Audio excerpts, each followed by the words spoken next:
This is the first of the abstracts that I worked on. I think it resembles some older work that I used to do, which was much more figurative, because I see this almost as a theatrical piece where there are levels of scrim. The veils in this image are figures or beings that wrap themselves in veils and intertwine.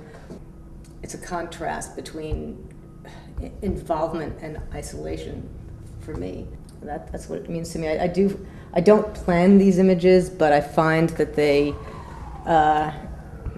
say a lot about my psyche to myself. I have often come out of therapy sessions saying, gee, that conversation felt an awful lot like the painting that's waiting for me at home. This painting is my most recent one, and I think it means the most to me. My paintings have made up words.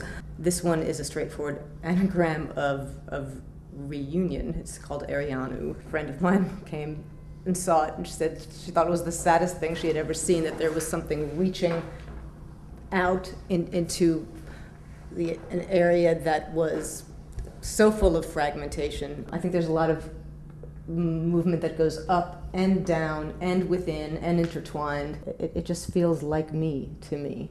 I grew up in New York, the Upper East Side, lived pretty much everywhere in Manhattan, and now have settled here, which is pretty much on the edge of the East Village. I think I always knew I would be a painter, but I tried doing a lot of other things for a while in an effort, I think, to be what my concept of a responsible grown-up was.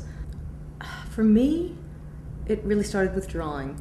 I think I used to draw out my fantasies and needs, sort of the way other little girls played with dolls. I drew characters. This really was, in a sense, the birth of painting for me. Not that I hadn't drawn all my life and painted. It was my first experiment with oils to see how it would feel.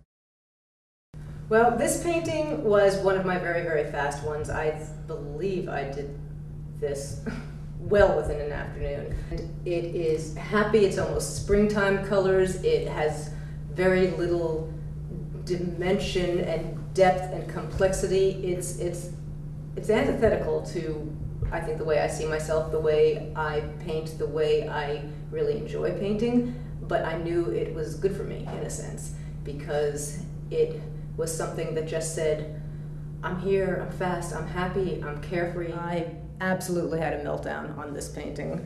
I just remember being in tears for some reason, not knowing where to go with this, and I think it was over the devastation of the city that lies beneath this. And this again was a fast painting, not in the same way that my happy-go-lucky springtime painting was, because it's layered.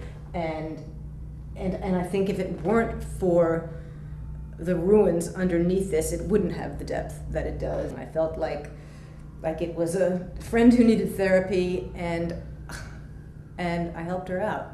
And there it is. She's fine, and there's a lot going on, and there are little moments of happiness in this painting. I tend to focus on the butterfly that I see. God knows, I guess that's part of my cocoon imagery. But I'm happy with this. It also starts to lean toward a palette of colors that a lot of my others don't. It's warmer. If I could almost heighten the saturation the way you can in Photoshop, I think it tends toward maybe colors that I aspire to work toward in future work.